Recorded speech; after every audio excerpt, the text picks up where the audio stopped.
Welcome, welcome. You're listening to the Drink a Little podcast where we talk about exploring the world of wine and spirits while not letting it take over your life. My name is Kelly Doherty. I'm a joyful child of God and a certified life coach. I'm also a wine educator and a wine and spirits brand designer. I'll show you how you can navigate your relationship with alcohol and how that mindset spills over into the rest of your life. We'll learn about the world of wine and spirits together, all while bolstering your confidence that you can have boundaries around alcohol and live your most amazing life. Welcome to episode 12, Judgment of Paris.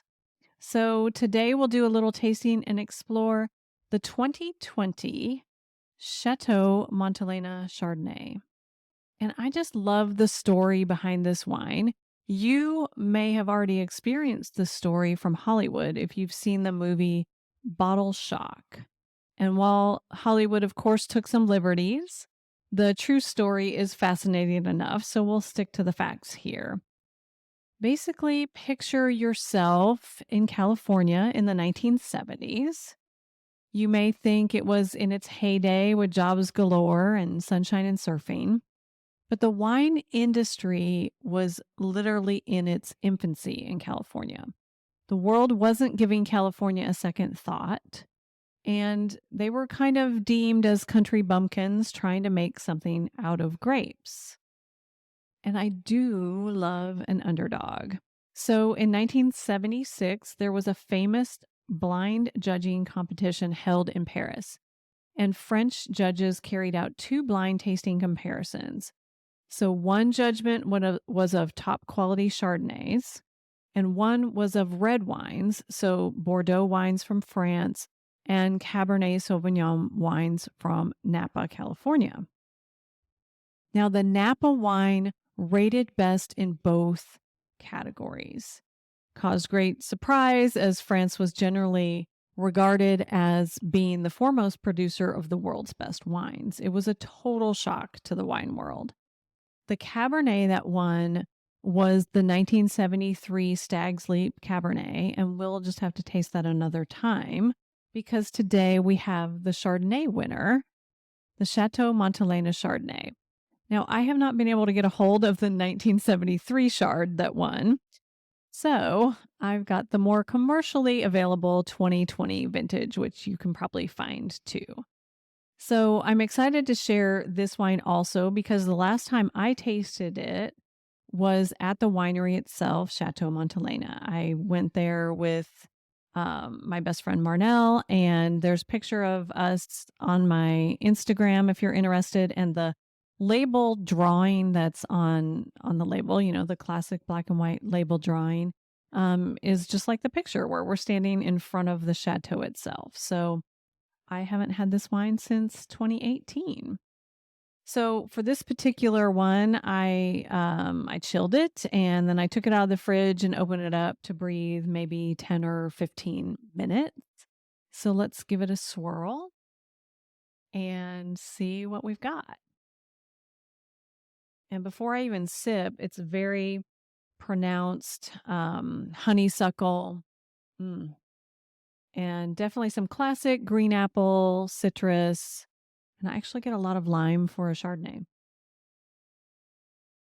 Not lime for a Chardonnay, but just lime I wasn't expecting at this moment. Okay, let's give it a taste. And actually, it might be more like lemon curd, like the perfect lemon pie. And this was in French oak, I know, for 10 months. So there is some light vanilla to be expected, but it's nothing overpowering. It's very elegant with a little floral. Just perfect for October that is still warm in Texas. So we'll cool down sometime. And when I was reading about the 2020 vintage, it actually said that their harvest was compressed into 1 week for the Chardonnay, which they usually have 15 to 30 days in most years. And the winemaker said they had the good fortune of a remarkable growing season and exceptional ripeness. And he credits his team He said their unshakable dedication and expertise. And I was like, wow, this relates so much to what I want to talk about today. Judgment from the Judgment of Paris on this very wine. And even this vintage itself of 2020, the winemaker takes judgment out of it entirely. I know it's his marketing language, but he could have blamed the weather for their very short harvest. But he knew, as we all kind of do, that blaming the weather doesn't really help. So when you're blaming other things, think about the weather. And when you're judging things, I want you to think about this harvest. I want you to think about what really helps and err on the side of things that are helpful. So let's talk about judgment for a minute. Judgment is something that we're all dealing with internally and externally. Externally, in the wine industry, there is so much judgment built in. There are literally wine judges. You've heard that, right? We send in flawless wines imbued with like hope and passion to be judged by someone we don't even know. And I literally dropped off some wines this morning for the Houston International Rodeo judging this morning. So send prayers and good vibes there if you don't mind. And we enter these competitions knowing full well that we all have our biases, and so do those judges. So even though it's being blind tasted, there are biases of people's palates literally being different. So sometimes we come up with a gold medal, sometimes we come up with bronze, and sometimes it feels like we just need to come up for air. You know, it can be exhilarating and very humbling. So it kind of sounds like the rest of life, doesn't it? Exhilarating and humbling. So if the judges don't deem our wine worthy, we can rail against the judgment of others in general. We can see how wine life is the same as regular life. Like, how dare they think that of me or our wine? How dare they judge one group upon another? But it's going to be what it's going to be, and we did the best we can. So, what if we brought that a little closer to home? What if we looked at the judgment we have for ourselves? What happens when life goes good or bad? Do you judge yourself for how it went, for how you performed, where your missteps were? I know I do. I'm guilty. Do you judge yourself for maybe not showing up the way you know you can? If you're anything like me, you are your harshest critic. Why don't I get it? We've been over this. Everyone else seems to have everything under control. I'm so stupid. The theme from last week's episode. We are so cruel to ourselves. Why are we so cruel? The truth is, we all deal with this negativity bias. We're all hard on ourselves, whether we're competing or not. There's always that internal dialogue, that internal judge. And sometimes it's like we sabotage ourselves, we beat ourselves up. Just typing the word judgment for this episode brought up judgment for me. I'm like, is there an E in it? Is there not an E in it? What is up with this word? But who really cares? Our judge tends to exaggerate the negative.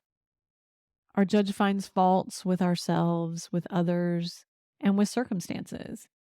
It's the main cause of so much of our disappointment, our anger, regret, our guilt, and our shame.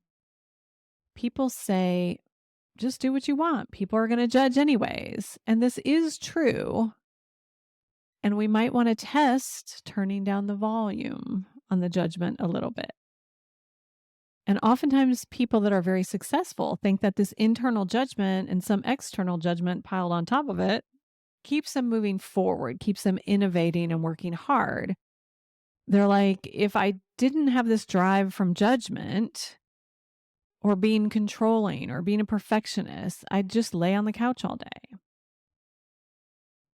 And it's a good but fake excuse to beat yourself up. That's totally optional, not necessary. But So, what do we do about it? Just breathe, pause, and notice when you're in it. And know that it won't be natural right away to notice it or do anything about it, but just start thinking about it. And even after the fact, after a situation happens, think about, is there another way you can look at the topic without judgment? I ask myself, if someone who truly loved me was the one talking to me, what would they say? And give voice to it. I love hearing myself out loud. I have a podcast, of course. That's not what I mean. But I mean, processing out loud is so different than processing in your own mind. Like you can ruminate and mull things over forever in your mind. But if you're in the shower and you say that thing out loud that you're thinking, you might notice once it's verbalized, once it's out loud, you might notice if you're blowing it out of proportion by maybe a lot or a little bit. And once it's exposed vocally, you're like, wait a second, that's maybe only 20% true. I'm starting to be on to myself about this.